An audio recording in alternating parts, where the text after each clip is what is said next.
हवामान बदल हा आता भविष्यातला धोका नाही, तर आपल्या गावांमध्ये आज कधी अतिवृष्टी, कधी दुष्काळ, तर कधी चक्रीवादळ येतात. हाच हवामान बदलाचा परिणाम आहे. या बदलांचा सर्वाधिक परिणाम होतो तो आपल्या गावांवर, शेतीवर, जंगलांवर आणि लोकांच्या उपजीविकेवर.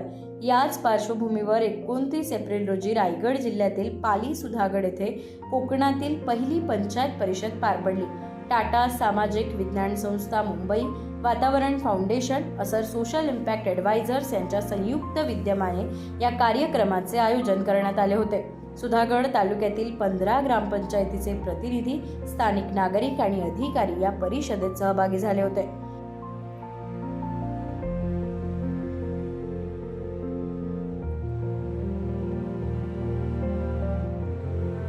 नमस्कार, माझे नाव आशिका कैलास पवार, ग्रुप ग्रामपंचायत सिद्धेश्वर, सरपंच. आज मी येथे वातावरणीय बदल त्यासाठी आज आम्ही आमच्या गावातील ग्रामस्थ आणि मी इथे उपस्थित राहिलेलो. तर ते वातावरणीय बदल आणि त्या सगळ्या गोष्टींचा आपल्या आयुष्यावर कशा प्रकारे परिणाम होत आहे याबद्दल इथे चर्चा करण्यासाठी आम्ही सगळेजण उपस्थित राहिलेलो. वातावरण फाउंडेशन आणि त्यांचे जे सहाय्यक होते त्यांनी हा कार्यक्रम सुधागडमध्ये आयोजित केला, त्याबद्दल त्यांचे मनापासून आभार. सुभाष बंधू जाधव, गाव मधरे जाऊनपाडा, पोस्ट चिवे, तालुका सुधागड. आज सुधागड तालुक्यात पंचायत परिषद या निमित्ताने आज एक कार्यक्रम होता आणि या कार्यक्रमामध्ये पर्यावरणाबद्दल, वातावरणाबद्दल जे काही चेंजिंग आहे त्याबद्दल हा कार्यक्रम होता. आणि या कार्यक्रमामध्ये सकलच्या सत्रापासून काही अधिकारी आले की काय केलं पाहिजे, तो काय केलं तर काय पर्यावरणाचा फायदा काय होईल, ह्या सर्व गोष्टींची माहिती देण्यात आली. त्यानंतर संध्याकाळच्या क्षेत्रामध्ये ऍक्टिव्हिटी घेण्यात आली आणि या ऍक्टिव्हिटीमध्ये गावातील समस्या, पाण्याची समस्या असेल, शेतीच्या समस्या असतील, या सर्व समस्यांवर सविस्तर चर्चा करण्यात आली. हवामान बदलामुळे गावांमध्ये निर्माण होणाऱ्या समस्या जसे पाणी टंचाई, शेतीचे प्रश्न, स्थलांतर आणि उपजीविकेवरील परिणाम यावर चर्चा करण्यात आली. ही फक्त परिषद नव्हती, तर गावांच्या अनुभवांना आणि स्थानिक उपायांना एकत्र आणणारे व्यासपीठ होतं. सुधागडसाठी हवामान बदल कृती आराखडा तयार करण्याच्या दिशेनं हे एक महत्त्वाचं पाऊल ठरलं.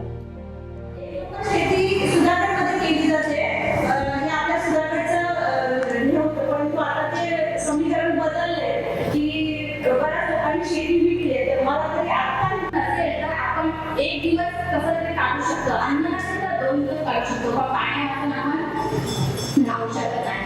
आणि माझ्या तहसीलदारांनी पण चांगल्या प्रकारे ते पाण्याविषयी सांगितलं की आपलं आंबा नदीचं जे पाणी आहे ते खरोखरच म्हणजे आम्हाला सुद्धा आंबा नदीचं पाणी येतं म्हणजे खूप दूषित पाणी आहे. म्हणजे पावसाळ्यात तर एवढं गढूळ येतं आणि ते छोटे एकदम छोटे डोळ्यांना दिसणार नाहीत अशी माशी सुद्धा त्याच्यातून येतात. शेतीची जमीन वगैरे शेती करण्यासाठी घेण्यात आहे, ते व्यवसाय त्याच्यासाठी घेण्यात आणि त्या अनुषंगाने त्या जमिनीमध्ये झाडे असतील किंवा एक प्लॉटमध्ये 2-3 दोरी 300, 400, 500 फुटापर्यंत मारणार.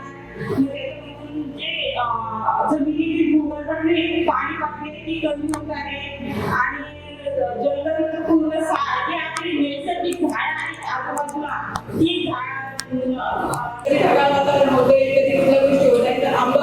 आंबा खूप कमी प्रमाणात येतं. म्हणजे मी जसं लग्नामध्ये 4 वर्षापूर्वी आले की तसे आंब्याच्या आंब्याची झाडं आमची स्वतःची झाडं आहेत आणि सर्वांनी झाडं व्यवस्थित आंबे होते. पण आता हल्ली तर कोणाचे वातावरणामुळे असो किंवा इतर कुठल्या गोष्टीमुळे असो, उष्णतेमुळे असो, पण आंब्याच्या पिकाचं खूप नुकसान झालं आहे. विमा वगैरे प्रोव्हाइड करतात, संरक्षण मिळतं, विमा संरक्षण, पण शेवटी एक हमी जाते. सुधागडच्या सहाय्यक कृषी अधिकारी वैशाली कोलेकर यांनी देखील या पंचायत परिषदमध्ये हजेरी लावली असताना शेतकरी शासनाच्या कोणकोणत्या उपाययोजनांचा लाभ घेऊ शकता हे त्यांनी सांगितलं. शेतीसाठी शेतकऱ्याची जर योजना आहे त्याचबरोबर तुम्हाला महात्मा गांधी राष्ट्रीय ग्रामीण रोजगार हमी योजनेशी निगडीत प्रभाग लागवडीची योजना आहे. त्यामध्ये तुम्हाला म्हणजे ज्यांचं क्षेत्र 5 एकर पर्यंत आहे अशा शेतकऱ्यांनी तुम्ही लाभ घेऊ शकता. त्यासाठी तुम्हाला पहिले जॉब कार्ड काढावं लागेल. आता तुम्ही ग्रामपंचायत तुमचं जॉब कार्ड काढून देते. जॉब कार्ड काढल्यानंतर झाल्यानंतर तुम्ही आमचे जे सहाय्यक कृषी अधिकारी आहेत त्यांच्याकडे सातबारा द्या आणि तुमचा अर्ज ऑफलाईन पद्धतीनेच भरून घ्यायचा. सुधागडचे कृषी अधिकारी अशोक महामुनी यांनी या पंचायत परिषदमध्ये बोलत असताना सांगितलं की आता सर्वजण AI तंत्रज्ञान वापरायला सुरुवात केलेली आहे की नाही. AI तंत्रज्ञान वापरत असताना वातावरणामधले बदलाला अत्यंत महत्त्व आहे की नाही. आपल्या कृती तलावर कमीत कमी 33% वृक्ष लागवड असेल हो की नाही, तर आपलं वातावरण समतोल राहतो की नाही. परंतु आपली बरेच अनेक गोष्टीमुळे घटकामुळे औद्योगिकरण असेल किंवा इतर काही गोष्टी असतील त्यामुळे आपले वृक्षतोड होते आणि मग वातावरणामधील जो समतोल आहे तो बिघडतो की नाही. सुधागडचे तहसीलदार नकुल पोळेकर यांनी या पंचायत परिषदमध्ये बोलत असताना सांगितलं की पर्यावरण संवर्धनाचं काम सगळ्यांनी सोबत येऊन करणं गरजेचं आहे. मराठीत एक म्हण आहे की गाव करीन ते रावताई करते, म्हणजे थोडक्यात सगळ्यांनी मिळून केल्यावरती जे काम ज्या मोठ्या पातळीवरती होऊ शकतं ते काम एकट्या दुकट्याने ठरवून होऊ शकत नाही.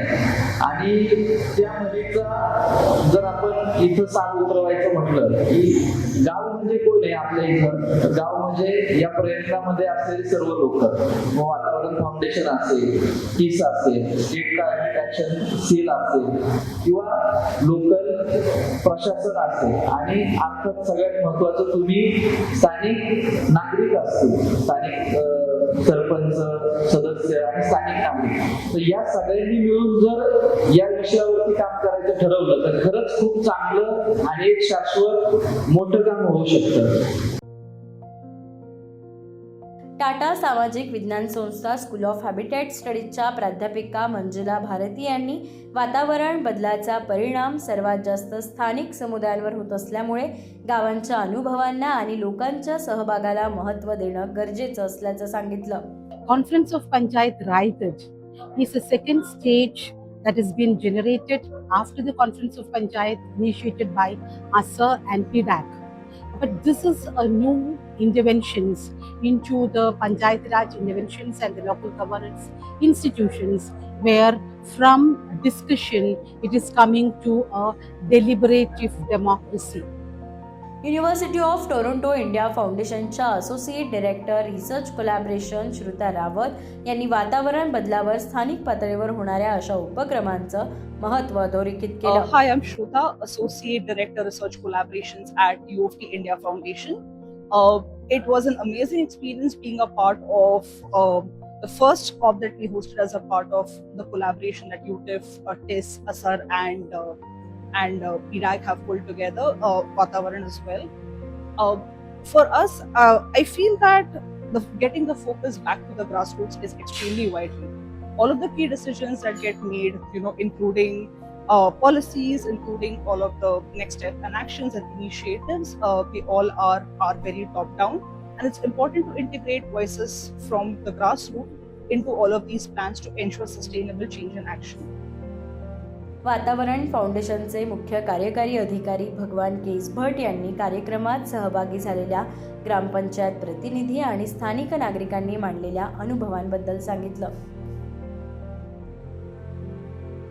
सहभागी जे झालेले आदिवासी कार्यकर्ते आणि पंच सरपंच यांनी जे आपल्यासमोर मांडले की त्यामध्ये मोठ्या प्रमाणामध्ये रिसॉर्ट, फार्म हाऊस यामुळे लँड जमीन ही मोठ्या प्रमाणामध्ये डायव्हर्ट होत आहे आणि त्यामुळं शेतीवरचं एक मोठं संकट या निमित्तानं उभा राहिलेला आहे. हे सगळ्यांनी सांगण्याचा प्रयत्न केला. तर त्यामुळं पुढच्या काळामध्ये जी भीती आहे की एका गावामध्ये जिथे 50 ते 60 कुटुंब आहेत तर त्या कुटुंबामध्ये फक्त 3 किंवा 4 कुटुंबाकडेच शेतजमीन शिल्लक राहिलेली आहे. तर त्यामुळं भविष्यामध्ये इथले शेती आणि शेती आधारित लोकांचं जे जगणं आहे ते अधिक अडचणीचं किंवा अधिक अवघड होऊन बसणार आहे. हे सांगण्याचा प्रयत्न लोकांनी केला. या पंचायत परिषदमध्ये दुपारच्या सत्रात शेती, पाणी, जंगल आणि महिलांचे प्रश्न यावर गट चर्चा झाली. या चर्चेत जे मुद्दे समोर आले ते सहभागी कार्यकर्त्यांनी सर्वांसमोर मांडले. नमस्कार, मी ग्रुप ग्रामपंचायत पाचवड संबंधी सांगू इच्छिते. आमच्या इथे मोठी समस्या पाण्याची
पहिले आम्ही समस्या सांगणार आहोत आणि नंतर काही उपाय सांगणार आहोत.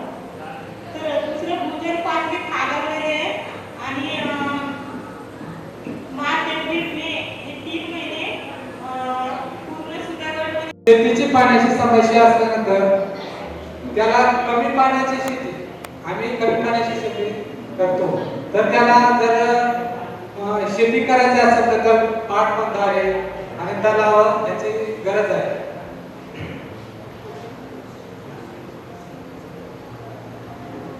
तर वातावरण बदल, तर पावसाच्या पाण्याचा बदल म्हणजे त्या दरवर्षी आपल्याला नियमितप्रमाणे आपल्याला जे भात बियाणं पेरायचा असतो जून महिन्याच्या 15 किंवा 10 तारखेला आपल्याला पेरणी करायची असते.